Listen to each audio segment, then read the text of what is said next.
अहिलेको 21st सेन्चुरीमा business सुरु गर्न त इजी छ, तर त्यही बिजनेसलाई सस्टेन र ग्रो गर्न भने धेरै नै गाह्रो। यदि तपाईँहरू फ्रिल्यान्सर, कन्सल्टेन्ट अथवा बिजनेस ओनर हुनुहुन्छ र कुनै प्रोडक्ट वा सर्भिस सेल गरिराख्नु भएको छ भने तपाईँले आफ्नो कस्टमरलाई राम्रोसँग डिपली बुझ्न धेरै नै इम्पोर्टेन्ट छ। म धेरैजना बिजनेस ओनरहरूसँग कुरा गर्छु, भेट्छु र उहाँहरूको प्रब्लम्सहरू बुझ्न खोज्छु र धेरैजनाको मैले कुरा बुझ्दाखेरि उहाँहरूलाई आफ्नो प्रोडक्ट वा सर्भिस कन्ज्युम गर्ने कस्टमरको बारेमा धेरै राम्रोसँग थाहा नै हुँदैन। यदि उहाँहरूले कुनै स्किन केयरको प्रोडक्ट सेल गरिराख्नु भएको छ र मैले उहाँहरूलाई चाहिँ तपाईँको टार्गेट अडियन्स को हो भनेर सोद्धा फिमेल्स भनेर भन्नुहुन्छ। यदि उहाँहरूले कुनै हेयर फलको कुनै प्रोडक्ट सेल गरिराख्नु भएको छ र तपाईँको टार्गेट अडियन्स को हो भन्दाखेरि मेल भन्नुहुन्छ, तर त्यतिले मात्र पुग्दैन। हामीहरू ब्रोडमा गइरहेको छौँ, हामीहरू एउटा टप अफ द लेभलबाट चाहिँ हाम्रो अडियन्स को हो भनेर बुझ्न खोजिरहेको छौँ, तर त्यति मात्र नलेजले तपाईँहरूलाई पुग्दैन।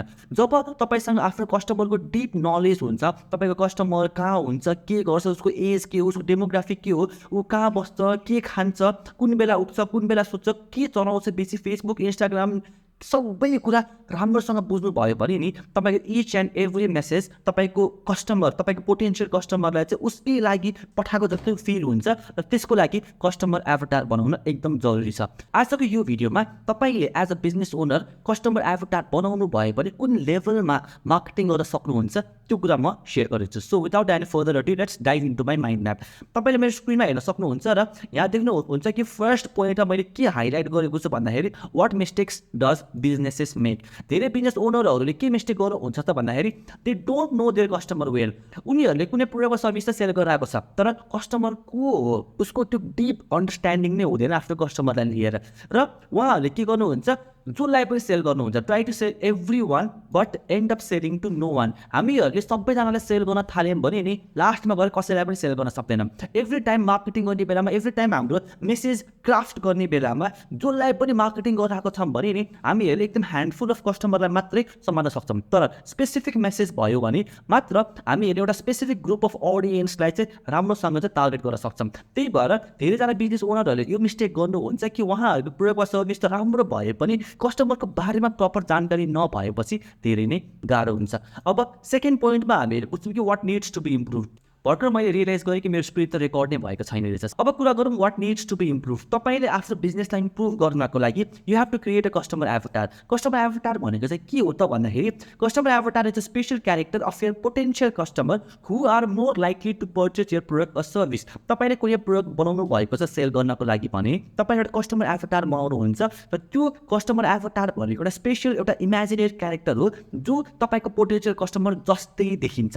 तपाईँको पोटेन्सियल कस्टमरको एज, उसको डेमोग्राफिक, उसको इन्ट्रेस्ट के हो त सेम त्यस्तै खालको क्यारेक्टर तपाईँले एउटा बिल्ड गर्नुहुन्छ र एभ्री टाइम आफ्नो मार्केटिङ मेसेज क्राफ्ट गर्ने बेलामा त्यो कस्टमर एभटार, त्यो स्पेसल क्यारेक्टरको लागि भनेर तपाईँले मार्केटिङ मेसेज क्राफ्ट गर्नुहुन्छ र त्यसरी गर्दाखेरि चाहिँ तपाईँले चाहिँ अलमोस्ट धेरैजना अडियन्सलाई चाहिँ टार्गेट गर्न सक्नुहुन्छ र every one will feel that यो marketing message is specially crafted for them. Customer avatar create गर्नको लागि तपाईँले एउटा नाम दिनुहुन्छ, एउटा इमेजिनेरी नेम दिनुहुन्छ, you name that character and add all the personalities, demographics, interest your potential customer has. तपाईँको कुनै पोटेन्सियल कस्टमर छ र उसको डेमोग्राफिक के हो, उसको इन्ट्रेस्ट के हो, उसको डिजायर के हो, उसको पर्सनालिटिज के हो, सबै कुरालाई बुझेर चाहिँ तपाईँले एउटा इमेजिनेरी क्यारेक्टर बनाउनुहुन्छ र त्यो सबै पर्सनालिटी, डेमोग्राफिक र इन्ट्रेस्ट त्यो क्यारेक्टरमा हाल्नुहुन्छ र त्यसरी तपाईँले आफ्नो कस्टमर अभटार चाहिँ बिल्ड गर्नुहुन्छ। अब सायद तपाईँलाई अलिकति कन्फ्युज पनि भयो होला कि म एक्चुअलमा के भनिरहेको छु। यसको लागि म तपाईँलाई एउटा प्रपर एक्जाम्पलबाट बुझाउन चाहन्छु। सो तपाईँलाई एउटा एक्जाम्पल दिनु पर्दाखेरि चाहिँ मानौँ suppose you create games, video games for children. तपाईँले चाहिँ चिल्ड्रेन्सहरूको लागि, बच्चाहरूको लागि भिडियो गेम्स बनाउनुहुन्छ भने चाहिँ अब तपाईँले एउटा कस्टमर एभटार बनाउनुहुन्छ। मानौँ कि तपाईँको कस्टमर एभटारको नाम हो गेमिङ राजा भनेर, हामीहरूले एउटा नर्मल एउटा इमेजिनेरी नेम दिएको छौँ गेमिङ राजा भनेर। अब गेमिङ राजालाई हामीले राम्रोसँग बुझौँ कि गेमिङ राजा को हो, उसको एज के छ, उसको इन्ट्रेस्ट के छ, उसको डेमोग्राफिक के छ, यतिसम्मको उसलाई बुझौँ कि उसलाई बुझेर नै हामीले हाम्रो प्रोडक्टमा चाहिँ कुनै मोडिफिकेसन गर्न सक्छौँ अथवा नयाँ प्रोडक्ट क्रिएट गर्न सक्छौँ र प्रोडक्ट क्रिएट भइसकेपछि त्यो कस्टमर एभटारलाई राम्रोसँग बुझेको बापत चाहिँ हामीले मार्केटिङ मेसेजलाई पनि क्राफ्ट गर्न सक्छौँ। सो गेमिङ राजालाई हामीले बुझ्नु पर्दाखेरि मानौँ कि गेमिङ राजा भनेको चाहिँ 12 वर्षको एउटा बच्चा हो, उसलाई चाहिँ loves adventure and action games, उसलाई चाहिँ एडभेन्चर र एक्सन गेम्सहरू मनपर्छ। He spends a lot of time playing games. ऊ चाहिँ धेरै जसो टाइम चाहिँ गेमै खेलेर बसिरहेको हुन्छ र उसलाई चाहिँ च्यालेन्जेसहरू मनपर्छ। उसलाई चाहिँ डिफ्रेन्ट डिफिकल्टिज लेभल अथवा च्यालेन्जेसहरू भएको गेम, एडभेन्चर एक्सन गेम चाहिँ उसलाई धेरै नै मनपर्छ। उसलाई के कुरा एक्साइट्स गर्छ भन्दाखेरि चाहिँ excites when a game has cool graphics and interesting story. अहिलेको टाइममा गेम यतिकै बनाएर मात्र पनि भएन, गेममा अलिकति कुल काइन्ड अफ ग्राफिक्सहरू हुनु पऱ्यो र इन्ट्रेस्टिङ स्टोरी लाइन हुनु पऱ्यो। किनभने स्टोरी नै भएन भने मान्छेहरू चाहिँ अलिकति राम्रोसँग त्यसमा कनेक्ट हुन सक्दैन। सो गेमिङ राजाको एक्साइटमेन्ट भनेको चाहिँ यदि गेममा चाहिँ कुल काइन्ड अफ ग्राफिक्स छ र इन्ट्रेस्टिङ स्टोरी छ भने चाहिँ he is more excited into that game. र हामी अलिकति अझ डिपली बुझ्यौँ भने चाहिँ गेमिङ राजालाई चाहिँ he prefers games that can be played with his friend. उसलाई चाहिँ गेम्स यस्तो खालको मनपर्छ जुन चाहिँ उसको साथीभाइहरूसँग चाहिँ मल्टिप्लेयर अनलाइनबाट चाहिँ खेल्न सकोस्। लाइभ पनि होइन, अनलाइनबाट उसको साथी कुनै अरू ठाउँमा छ भने चाहिँ साथीहरू सबैलाई लिएर आएर मल्टिप्लेयर गेम खेल्न खालको गेम्स चाहिँ गेमिङ राजाले प्रिफर गर्छ। अर्को कुरा बुझौँ कि he enjoys collecting in games items like rare weapons, super powers to show off his friends. हाम्रो पब्जी खेलिरहेको जसरी नै पब्जीमा पनि हामीले स्किन किनिरहेको हुन्छौँ, दुनियाँ कुराहरू पर्चेस गरिरहेको हुन्छौँ, त्यसरी नै हाम्रो गेमिङ राजालाई पनि अलिकति भनौँ न गेममा भएको कुनै आइटम्सहरू पायो भने चाहिँ उसले चाहिँ त्यसलाई चाहिँ इन्जोय गर्छ। गेममा भएको आइटम्स चाहिँ लाइक कुनै एउटा नयाँ वेपन अनलक गरेर हुनसक्छ, कुनै एउटा सुपर पावर अनलक गरेर हुनसक्छ। सो त्यस्तो खालको गेममा भएको आइटम्सहरू चाहिँ हामीले गेमिङ राजाको लागि बनायौँ भने चाहिँ उसलाई चाहिँ त्यो कुरा पनि धेरै नै मनपर्छ। र अझै अर्को कुरा बुझ्नु पर्दाखेरि चाहिँ he prefers games that are not too easy so he can feel accomplished when he wins. Gaming भनेको पनि अहिले यस्तो पार्ट भइसकेको छ कि जुन कुरा इजी भयो भने हामीलाई खेल्न मन लाग्दैन, तर अलिकति कम्प्लिकेटेड भयो भने चाहिँ हामी खेल्छौँ पनि र जितिसकेपछि एउटा सेन्स अफ अकम्प्लिसमेन्ट पनि फिल गर्छौँ। सो यो क्यारेक्टर हामीले थाहा पायौँ कि गेमिङ राजाको छ। तपाईँ भिडियो गेम बनाउनुहुन्छ चिल्ड्रेनको लागि, तर बच्चाहरूको यो लेभलमा तपाईँको अन्डरस्ट्यान्डिङ भएन, तपाईँको प्रोडक्ट वा सर्भिसमा यतिसम्मको पनि तपाईँ डिप जान सक्नु भएन भने तपाईँ कसरी चाहिँ आफ्नो मार्केटिङ मेसेज क्राफ्ट गर्न सक्नुहुन्छ त। सो यो लेभलमा चाहिँ तपाईँले चाहिँ आफ्नो अडियन्सलाई चाहिँ डिपली बुझ्नुहुन्छ। अब हामीले बुझ्यौँ तपाईँ भिडियो गेम क्रिएटर हो, तपाईँ गेमिङ राजा भनेर एउटा कस्टमर अवतार बनाउनु भयो र कस्टमर अवतारमा पनि सबै कुरा पनि बुझ्यौँ। र मोस्ट प्रोबेबली तपाईँले कुनै नयाँ गेम पनि क्रिएट गर्न सक्नुहुन्छ अथवा तपाईँ एक्जिस्टिङ गेमलाई मोडिफाई गर्न सक्नुहुन्छ तपाईँको कस्टमर एभटार गेमिङ राजाले प्रिफर गर्ने खालको गेम। सो द्याट गेमिङ राजा भनेको तपाईँको ओभरअलमा एउटा पोटेन्सियल कस्टमर, एउटा ह्युज पोटेन्सियल कस्टमरको एउटा क्यारेक्टर हो। त्यो क्यारेक्टरको लागि तपाईँले सबै कुरा बिल्ड गर्नुभयो भने तपाईँको पोटेन्सियल कस्टमर सबैलाई नै हुन्छ त्यो गेम। सो हामीहरूले चाहिँ फर इक्जाम्पल मानौँ कि एउटा गेम नै क्रिएट गर्दैछौँ कस्टमर एभटारलाई राम्रोसँग स्टडी गरेर।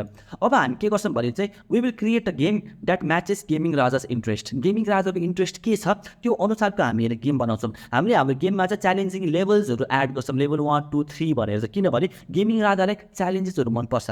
सो हामीले च्यालेन्जिङ गेम्सहरू बनाउँछौँ। हामीले चाहिँ अनलाइन मल्टिप्लेयर फिचर्सहरू एड गर्छौँ सो द्याट मल्टिप्लेयर खेल्न चाहिँ गेमिङ राजालाई मनपर्छ नि त। होइन गेमिङ राजा जसरी नै हाम्रो पोटेन्सियल कस्टमरलाई पनि मनपर्छ, सो हामीले चाहिँ अनलाइन मल्टिप्लेयरको फिचर्स पनि एड गर्छौँ। हामीले चाहिँ ग्रेट एन्ड रियलिस्टिक ग्राफिक्सहरू पनि एड गर्छौँ। गेमिङ राजाको हामीले इन्ट्रेस्ट बुझ्दाखेरि चाहिँ उसलाई चाहिँ अलिकति कुल खालको ग्राफिक्स, अलिकति राम्रो स्टोरी लाइन भयो भने चाहिँ उसलाई त्यस्तो खालको गेम खेल्न चाहिँ धेरै नै मन लाग्छ। सो हाम्रो गेममा चाहिँ हामीले एड गर्छौँ ग्रेट र रियलिस्टिक टाइप अफ देखिने खालको ग्राफिक्सहरू। सो त्यो हाम्रो गेमिङ राजा जसरी नै धेरैजनालाई पनि मनपर्छ। र हामीले चाहिँ वेपन्सहरू पनि इन्क्लुड गर्छौँ। We include collectible items like weapons and super powers. Every time game खेल्ने बेलामा कुनै लेभल क्रस भयो भने चाहिँ हामीले चाहिँ कुनै एउटा नयाँ वेपन्सहरू दिन्छौँ, कुनै सुपर पावर पनि प्रोभाइड गर्छौँ। सो यसरी हामीहरूले चाहिँ हाम्रो एक्जिस्टिङ प्रोडक्टलाई मोडिफाई पनि गर्न सक्छौँ अथवा हाम्रो कस्टमर एभटारलाई राम्रोसँग बुझेर चाहिँ नयाँ प्रोडक्ट पनि क्रिएट गर्न सक्छौँ। At the end main goal भनेको चाहिँ हामीले क्रिएट गरेको प्रोडक्ट चाहिँ हाम्रो कस्टमरलाई चाहिँ मन पर्नु पऱ्यो, उनीहरूले त्यसको लागि पे गर्नु पऱ्यो। सो यसरी कस्टमर एभटार क्रिएट गरिसकेपछि चाहिँ तपाईँले आफ्नो एक्जिस्टिङ प्रोडक्टलाई मोडिफाई अथवा चाहिँ नयाँ प्रोडक्ट पनि क्रिएट गर्न सक्नुहुन्छ। अब बुझौँ कि हामीले यो सबै कुरा थाहा पाइसकेपछि गेमिङ राजाको लागि कस्तो काइन्ड अफ मार्केटिङ स्ट्राटेजीहरू चाहिँ हामीहरूले क्रिएट गर्छौँ भन्दाखेरि चाहिँ हेरौँ। गेमिङ राजाको लागि चाहिँ फर्स्टमा we understand Raja's preferred communication channel. Gaming राजाको कम्युनिकेसन च्यानल चाहिँ के हुन सक्ला त? ऊ कहाँ बेसी आफ्नो टाइम स्पेन्ड गरिरहेको हुन्छ? ऊ फेसबुकमा, इन्स्टाग्राममा, ऊ टिकटकमा, ऊ डिस्कर्डहरूमा कता चाहिँ बेसी टाइम स्पेन्ड गर्छ? हामीले उसको प्रिफर्ड कम्युनिकेसन च्यानल्सहरू आइडेन्टिफाई गर्छौँ। त्यसपछि हामीले चाहिँ एभ्री टाइम गेमिङ राजालाई कम्युनिकेट गर्ने बेलामा चाहिँ हामीले हाम्रो गेमको की फिचर्सहरूलाई हाइलाइट गर्छौँ। हाम्रो गेममा मल्टिप्लेयर छ, हाम्रो गेममा कुल काइन्ड अफ ग्राफिक्स छ, स्टोरी लाइनहरू छ, हाम्रो गेममा चाहिँ लेभल्सहरू छ, च्यालेन्जिङ छ, हाम्रो गेममा चाहिँ हामीले चाहिँ सुपर पावर्स र वेपन्सहरू प्रोभाइड गर्छौँ जुन गेमिङ राजालाई चाहिएको थियो नि त। त्यसरी नै हामीले मार्केटिङ गर्ने बेलामा चाहिँ उसको लागि नै कनेक्ट गर्ने हिसाबमा चाहिँ हाम्रो की फिचर्स बेनिफिट्सहरू चाहिँ हामीले हाम्रो गेमको हाइलाइट गर्छौँ। अर्को भनेको लेभरेज सोसियल प्रुफ्स। हामीले चाहिँ सोसियल प्रुफहरू पनि देखाउँछौँ कि अरूहरूले यो गेम खेल्दाखेरि चाहिँ उनीहरूलाई चाहिँ कतिको मन परेको छ यो गेम, त्यो गेमभित्रको उनीहरूलाई कुन चाहिँ पार्ट मन परेको छ, उनीहरूलाई चाहिँ मल्टिप्लेयर गेम खेल्ने खालको चाहिँ फिचर मन परेको छ कि उनीहरूलाई ग्राफिक्स मन परेको छ, कुन कुरा मन परेको छ, त्यसको सोसियल प्रुफ्सहरू पनि हामीले चाहिँ गेमिङ राजालाई देखाउन स्टार्ट गर्छौँ। हामीले इङ्गेजिङ खालको कन्टेन्टहरू पनि क्रिएट गर्छौँ जुन कन्टेन्टमा चाहिँ गेमिङ राजाले चाहिँ अलिकति त्यसमा चाहिँ इङ्गेज हुन सकोस्, खालि प्रमोट मात्रै गर्ने होइन। यस्तो काइन्ड अफ कन्टेन्टहरू क्रिएट गरी लाइक क्विजहरू अथवा कुनै वेपन्सहरू अनलाइन कसरी गर्ने स्ट्राटेजीहरू देखाउने होइन। सो गेम कसरी खेल्ने भनेर देखाउने, गेममा फाइदा के छ, रमाइलो पार्ट के छ, त्यो पार्ट्सहरूलाई हाइलाइट गर्ने, त्यसरी इङ्गेजिङ खालको कन्टेन्ट पनि क्रिएट गर्न सक्छौँ। हामीले चाहिँ we can create community and interaction. Gaming राजा जसरी नै हामीले धेरैजनालाई बोलाएर चाहिँ कम्युनिटी पनि बिल्ड गर्न सक्छौँ, किनभने गेमर्सहरूलाई पनि एउटा कम्युनिटीमा राखेर उनीहरूलाई कम्युनिटीबाट हामीले नर्चर गर्न सक्यौँ भने चाहिँ त्यो जस्तो फाइदाजनक कुरा केही पनि हुन्न। किनभने गेमर्सहरूले पनि आफूले के खेलिरहेको छ, कस्तो लेभलमा च्यालेन्ज फिल भयो, कुन चाहिँ लेभलमा कसरी चाहिँ ट्याकल गर्ने भनेर त्यस्तो खालको इन्फर्मेसन कम्युनिटीबाट नै पाउन स्टार्ट गर्यो भने कम्युनिटीबाट पनि हामीहरूले चाहिँ इजिली सेल गर्न सक्छौँ, हाम्रो ट्रस्ट गेन गर्न सक्छौँ, हाम्रो अडियन्सलाई नर्चर गर्न सक्छौँ। अर्को भनेको चाहिँ हामीले सेल गर्ने बेलामा we will create limited or special offer. Like यो टाइमभित्रमा तपाईँले चाहिँ यो गेमलाई पर्चेस गर्नुभयो भने चाहिँ यो स्पेसल अफर्सहरू पाउनुहुन्छ, यदि यो गर्नु भएन भने चाहिँ पाउनुहुन्न भनेर काइन्ड अफ यस्तो खालको पनि हामीले गर्न सक्छौँ।